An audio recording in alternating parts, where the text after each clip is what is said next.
Poetic sound devices. Poetry is the spontaneous overflow of powerful feelings. It takes its origin from emotion recollected in tranquility. William Wordsworth. Lesson outline. What is poetry?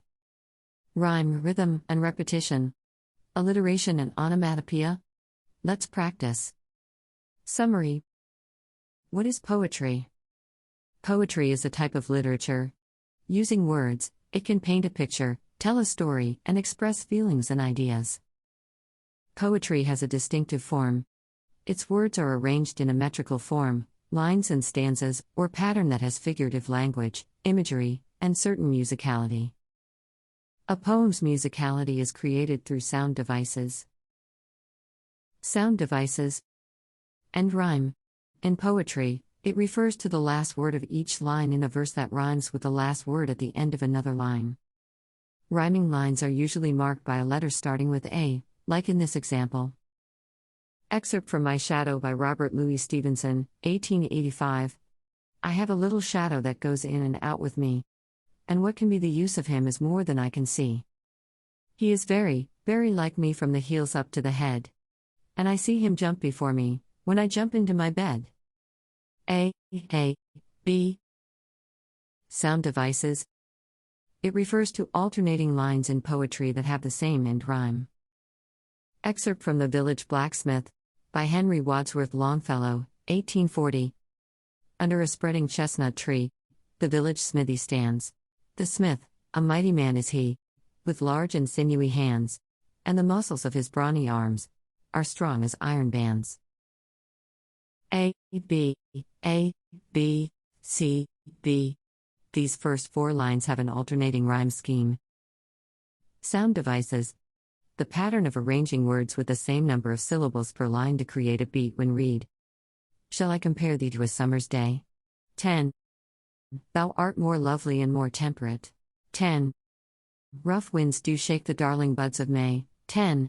And summer's lease hath all too short a date. 10. Sound devices. Repetition. Duplicating a word or words in a line of poetry to show importance of words. Excerpt from Stopping by Woods on a Snowy Evening by Robert Frost, 1923. The woods are lovely, dark and deep. But I have promises to keep. And miles to go before I sleep. And miles to go before I sleep. Intentionally repeated final lines of the poem. Alliteration. Repetition of the initial consonant sound of a series of words, often consecutively. Excerpt from The Butter Betty Bought by Carolyn Lowell, 1901. Betty bought some butter, but, said she, this butter's bitter. If I put it in my batter, it will make my batter bitter. The words butter, bitter, and batter were used several times in this poem. This poem is also considered a tongue twister. Onomatopoeia. Words that imitate the sound they are describing. Excerpt from The Bells, by Edgar Allan Poe, 1849. Hear the sledges with the bells, silver bells. What a world of merriment their melody foretells. How they tinkle, tinkle, tinkle, in the icy air of night. The word tinkle is meant to mimic the sound of small silver bells. Let's practice. Study the lines below. Identify which techniques are used. Alliteration, rhyme, onomatopoeia, repetition, rhythm. O. To be a wave. Splintering on the sand, drawing back, but leaving, lingeringly the land. Excerpt from Song by Amy Lowell, 1916. It is alliteration, rhyme and rhythm. Alliteration.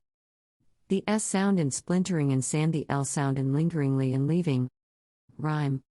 Wave and leaving are near rhymes. Av and ave sound similar but not exactly the same.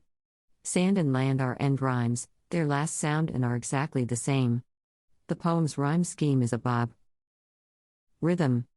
It has an alternating rhyme scheme A, B, and the syllable count per line of 5, 6, 6, 6.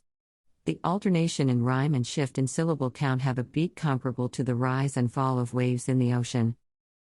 Study the lines below. Identify which techniques are used. Drip hiss fall the raindrops on the oaken log which burns and steams and smokes the ceiling beams. Drip hiss the rain never stops. Answer. Rhyme. Onomatopoeia. Repetition. Rhyme. The word pairs raindrop stops and steams beams are both end rhymes and their final sounds are the same. It follows an ABBA rhyme scheme. Onomatopoeia. Drip and hiss imitate the sound of water as it lands on the burning log. Repetition. The words drip and hiss are repeated in the first and last line. The repetition of words mimics raindrops. Summary. Poetic devices are incorporated into a poem to make it more meaningful and engaging to the reader. One of the major forms is through musicality or sound devices. Some examples are alliteration, rhythm, rhyme, onomatopoeia, and repetition. Yeah.